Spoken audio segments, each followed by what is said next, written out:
Welcome to The Explainer. Today we are diving deep into the powerful and frankly life-changing ideas in Debbie Ford's book, The Dark Side of the Light Chasers. It's all about reclaiming your power and your dreams by looking in the one place we've all been taught to avoid, our own darkness. So let's just start with a really provocative question that gets right to the heart of this book. We're always told to fix our faults, right? To get rid of our weaknesses. But what if that whole approach is just wrong? What if the things you dislike most about yourself are actually hidden superpowers? This feeling is just so relatable, isn't it? You know, that constant, exhausting struggle to be perfect, to hide the parts of ourselves we don't like. It's a battle so many of us fight every single day, just trying to live up to some impossible ideal of a good person. Now, what makes this book so powerful is that the author, Debbie Ford, wasn't just some theorist writing from an ivory tower. She lived this struggle deeply. Her insights come from a place of really profound personal experience. Ford describes this just harrowing moment of crisis. I mean, after years of therapy, retreats, you name it, all trying to heal, she realized she still fundamentally hated herself. It was this awful realization that all her efforts to get rid of her flaws had completely failed. So her big turning point came when a seminar leader, Jan Smith, confronted her about a trait she absolutely despised in herself, being what she called a bitch. And then Smith just dropped this bombshell on her. For Ford, it was a complete paradigm shift. And that was it. That was the key that unlocked everything. The sheer amount of energy she spent resisting and suppressing this one trait was actually what was giving it all its power. Her supposed flaws weren't meant to be eliminated. They were meant to be understood and, believe it or not, integrated. So this personal breakthrough led her directly to the book's central concept, the shadow self. Okay, so what exactly is this shadow that we all supposedly have? Well, Ford defines the shadow as basically everything we've disowned about ourselves. Think of it like a collection bin for all the personality traits we believe are unacceptable. So we just push them down into our unconscious, hoping no one, not even ourselves, will ever see them. And yep, these are some of the usual suspects we try to hide in our shadow. From when we're little, we're taught that these traits are bad, right? So we learn to suppress them. But, and this is the key, suppressing them doesn't make them go away. This metaphor of an invisible bag is just so perfect. Imagine carrying it your whole life.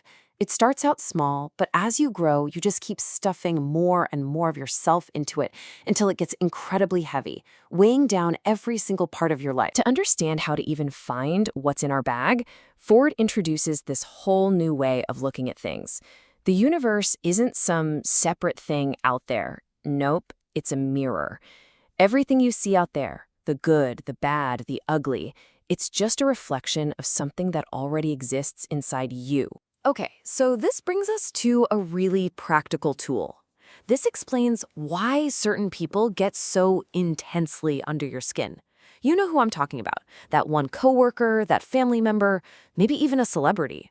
The answer lies in this idea of projection. Think about it for a second. When you have a really, really strong emotional reaction to someone, and this can be intense admiration or intense judgment, they are acting as a mirror. They're literally showing you a piece of your own shadow, a part that you have disowned. So here's the crucial point. Those people who trigger you are not just annoyances. They are messengers. They're actually giving you a clue, a little map to find a lost piece of yourself that you hid away a long, long time ago. And this is just brilliant because it works both ways. If you admire someone's courage, it's because you have that exact same courage inside you. And if you can't stand someone's arrogance, well, it's because that arrogance exists somewhere in your shadow. Your view of the world is a direct map of your inner self. So, how do we actually do this work of reclaiming our shadow? I mean, it's not enough to just understand it in your head. Ford outlines a super clear, actionable process for finding the gold that's hidden in our darkness. She lays out this 4-step journey. First, you unconceal what you've hidden by noticing your projections. Second, you own the trait without judgment. Third, you embrace it by finding its hidden gift. For example, seeing that the gift of bitchiness might actually be assertiveness. And finally, you reinterpret your life story with this new, more complete version of yourself. Now, this reveals such a profound paradox. Traits exist on a spectrum, right? So when you try to chop off one end, the negative one, you automatically limit your access to its positive counterpart. You literally can't be fully courageous without first embracing your own fear. So, what's the payoff for all this hard work? What happens when you finally stop fighting with yourself and you learn to embrace your entire shadow? Let's get into the transformation. Remember that invisible bag, or think of it like holding a beach ball underwater. It takes a ton of energy. Just imagine all the energy you'll get back when you finally let it go. The result is this deep sense of peace, authenticity, and the freedom to just be who you truly are, no apologies. Ultimately, this is the book's core message. The path to your most magnificent, sacred self doesn't go around the darkness, it goes directly through it. Your greatest treasures are hidden in the very places you've been taught to fear the most. And Ford leaves us with this last, empowering thought. Once you reclaim all the lost parts of yourself, you are no longer defined by your past or your flaws. You become a blank canvas of pure possibility. So the only question left is, what life are you going to create now?